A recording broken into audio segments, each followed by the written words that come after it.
सिंदखेड इथल्या तालुका क्रीडा संकुलाची दुरावस्था पाहिल्यानंतर आता पुन्हा एकदा देऊळगाव राजा इथल्या तालुका क्रीडा संकुलाची दुरावस्था मी तुम्हाला दाखवतोय. बघा, शेकडो विद्यार्थी या ठिकाणी पोलीस भरतीची प्रॅक्टिस करतायत. मात्र ग्राउंडची जर का परिस्थिती पाहिली तर अक्षरशः मोठमोठे जे दगड आहेत, दगड सुद्धा या ट्रॅकवरती आहेत. गवत मोठमोठं वाढलेलं आहे. परिसरामध्ये ठिकठिकाणी झाडं झुडपं वाढले आहेत. आणि महत्वाचं म्हणजे ज्या पद्धतीनं सिंदखेड तालुका क्रीडा संकुलामध्ये दारूच्या बाटल्या होत्या, त्याच पद्धतीच्या दारूच्या बाटल्या या सुद्धा क्रीडा संकुलामध्ये आपल्याला ठिकठिकाणी पाहायला मिळत आहेत. म्हणजे हा क्रीडा संकुलाचा परिसर आहे की दारूचा अड्डा आहे, अशा प्रकारचा प्रश्न जो आहे तो इथल्या शहरातल्या सामान्य नागरिकांना पडतोय, इथल्या खेळाडूंना पडतोय. आपण जर पाहिलं तर हे जे खेळाडू जे आहेत व्यायाम करण्यासाठी या ग्राउंडवर येतात. मात्र इथलं जे क्रीडा संकुलाची बिल्डिंग जी आहे ती बंद आहे. जिम्नॅस्टिक हॉल जो आहे तो बंद आहे, त्याची दुरावस्था झाली. हा हॉल बघा, अतिशय म्हणजे घाण कचरा या हॉलमध्ये साचलेला आहे. याच्याच बाजूला जिम्नॅस्टिक हॉल आहे, तो सुद्धा बंद आहे, त्याची दुरावस्था झालेली आहे. बाजूला बॅडमिंटनचा हॉल आहे.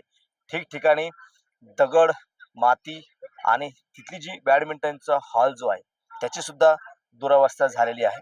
एकंदरीत पाहिलं तर क्रीडा विभागाचा हा जो कारभार जो आहे तो पुन्हा एकदा चव्हाट्यावर आलेला आहे.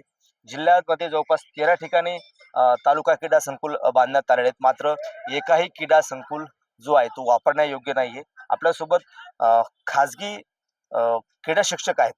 काय नेमक्या अडचणी जातात शहरामधले, जवळपास तालुक्यामधले अनेक विद्यार्थी या ग्राउंडवरती येतात, प्रॅक्टिस करतायत, व्यायाम करतायत. भरतीपूर्व प्रशिक्षणासाठी त्यांची या ठिकाणी सराव सुरू आहे. काय नेमकी दुरावस्था इथल्या या संपूर्ण ग्राउंडची? या ठिकाणी सुविधा पाहिजेत, ज्या हिशोबाने विद्यार्थ्यांसाठी सुविधा पाहिजेत त्या सुविधा नाही आहेत. इथे मुलींसाठी बाथरूम वगैरे नाही आहेत, मुलांसाठी पाणी वगैरे पिण्यासाठी लागतं ते नाही आहेत, किंवा आणखी अनेक सुविधा आहेत. ग्राउंड नाही व्यवस्थित, आणि बऱ्याच गोष्टी ज्या लागतात फार दुरावस्था झालेली आहेत.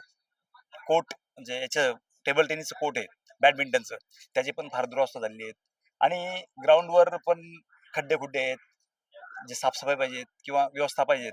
इथे बसण्यासाठी व्यवस्था नाही आहेत, किंवा मुलांना जवळपास 1,000च्या आसपास 800 ते 1000 मुलं इथे प्रॅक्टिस करतात. पोलीस भरती असेल किंवा इतर बरेच गेम आहेत, पण त्यासाठी ज्या सुविधा पाहिजेत त्या या ठिकाणी नाहीच आहेत.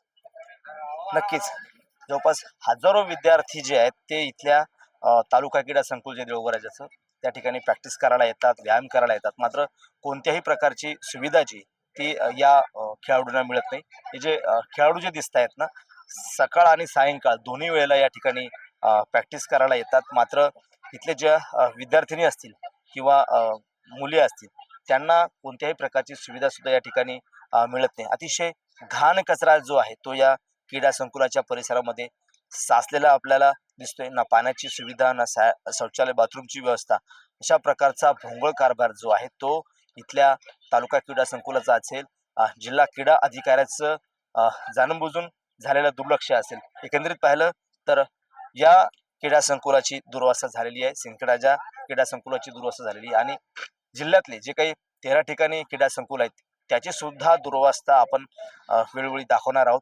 एकंदरीत पाहिलं तर आता जिल्हा क्रीडा अधिकारी कशा प्रकारे या संपूर्ण प्रकाराकडे पाहतात आणि जे क्रीडा मंत्री आहेत ते सुद्धा या संपूर्ण प्रकाराकडे कसं पाहतात आणि जे कोणी दोषी अधिकारी आहेत त्यांच्यावरती काय कारवाई करतात याकडे सुद्धा आता संपूर्ण जिल्हावासियांचं लक्ष लागून आहे. कॅमेरामन निलेश देशमुखचा घंटे सोळंकी, TV9 मराठी, देऊळगाव राजा, बुलढाणा.